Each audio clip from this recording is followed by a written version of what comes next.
ti um só cuidado, qualquer que seja,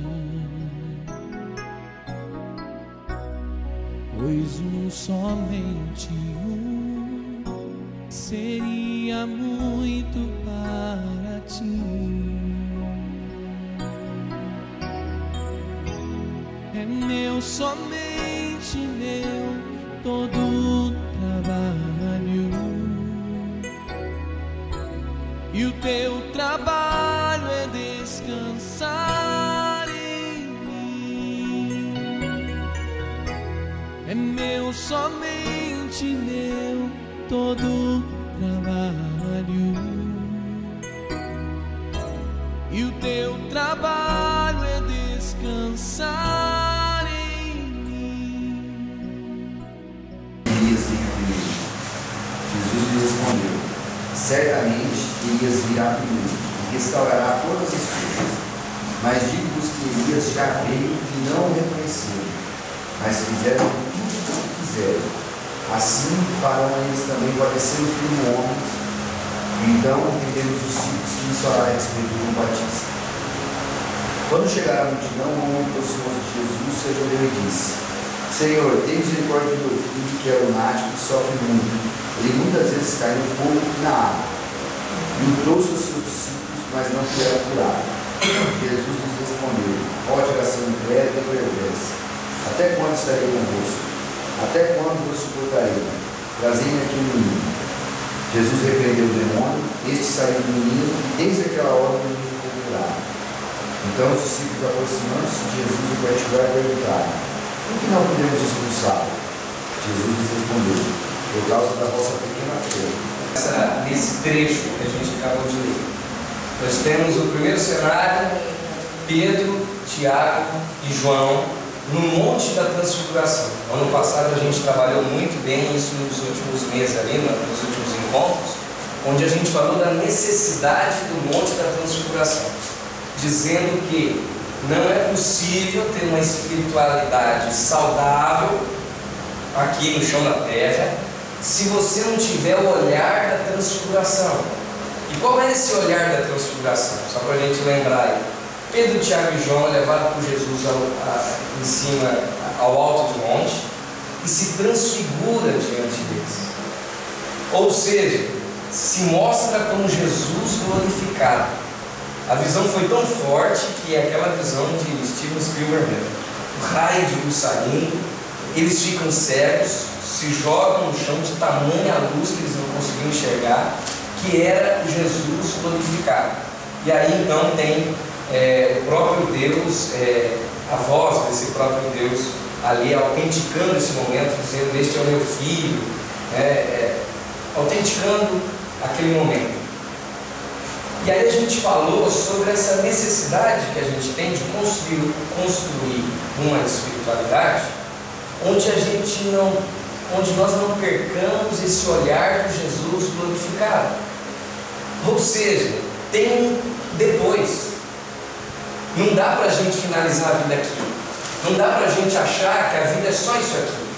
Temos que ter a visão desse Jesus glorificado, que me lembra da eternidade, que me lembra que existe um depois, que me lembra que eu não fui feito para cá, que me lembra que as minhas prioridades não são essas. Eu não fui feito para ganhar dinheiro, para constituir família, ou seja lá o que for. Eu fui feito como criação de Deus para ser adorador, e aí tem todo o nosso, para que fomos criados. Lembrando disso, se torna possível caminhar aqui. Aí vem as demais coisas que a Bíblia nos ensina, que é constituir família, ter dinheiro, aquilo que olha como que a gente vai invertendo os papéis. Aquilo que a gente coloca como prioridade, Deus trata como demais. As demais coisas, busca primeiro o reino e a sua justiça, e o reino de Deus compreende nesse Jesus glorificado. Pois bem, nós paramos aqui nesse momento maravilhoso, e aí depois nós temos o que qualquer um de nós faria nesse momento. No momento que tem esse Jesus glorificado, e ali tem um momento espiritual muito forte, que Os discípulos que foram, Pedro, Tiago e João, têm uma visão de Jesus conversando com Moisés e Elias, que já estavam mortos nessa altura. Então os caras ficam atônitos, o que é isso? Tinha ali um mistério espiritual, que no caso eu não vou me pegar nele. O fato é que Pedro, como qualquer um de nós humanos aqui, quando vê aquela cena, vê o Jesus glorificado, vê aquela maravilha, talvez ele lembra lá de baixo da miséria daquela vida lá, e fala o seguinte: olha Jesus, e ele não lembra nem dos outros coitados, né? Ele fala: façamos 3 tendas e vamos ficar aqui, isso aqui está gostoso demais, né? Façamos uma para Moisés, uma para Elias, uma para o Senhor, vamos ficar por aqui mesmo, acabou. Aí, depois dessa grande bobagem humana, de um ser humano, que eu e você falariam talvez a mesma coisa, Jesus disse: vamos embora, vamos descer. Jesus ignora por completo essa bobagem. E aí, quando desce, eles vão descendo do monte. Quando chegam lá embaixo, agora nós temos o segundo cenário. Então, o primeiro cenário é Pedro, Tiago e João, e Pedro decidindo fazer as tendas. O que isso te diz? Nós estamos falando do Jesus glorificado, nós estamos falando de uma experiência espiritual das mais tops que você puder imaginar. Se há algum estágio de nível máximo, Pedro estava vivendo isso naquele momento. Vocês querem os benefícios de serem meus discípulos, só que quando vocês são confrontados com uma realidade que exige dos meus discípulos comportamento de discípulos, vocês falham. Eu vim tentando algumas coisas, eu acho meio ultrapassada, estou meio velho nisso. Você poderia me passar alguma coisa nova? É a mesma questão. A resposta de Jesus aqui é essa: a casta, o maior demônio, o maior diabo que nós podemos ter contra nós mesmos é a pequena fé. Não de... Aí Jesus fala: ó, se tiver o tamanho de um grão de mostarda, mais uma vez para colocar, não é essa fé desse poder que a gente quer falar.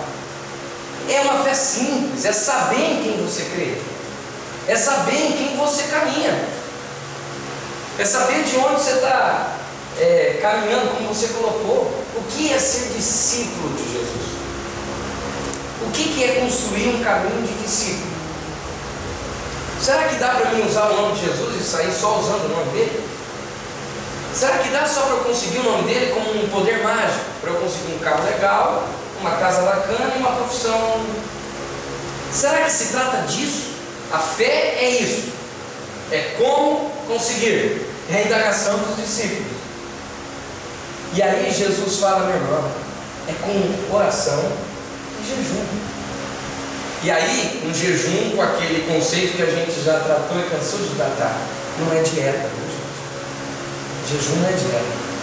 Jejum é você abrir mão da coisa mais importante que você tem, que é o alimento, para dizer: eu abro mão para passar tempo com Deus. Sabe onde isso te coloca?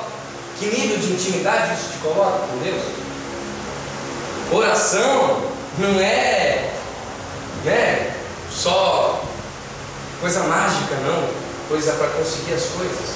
Oração, como que a gente ouviu aqui da Madre Teresa no ano passado, quem estava?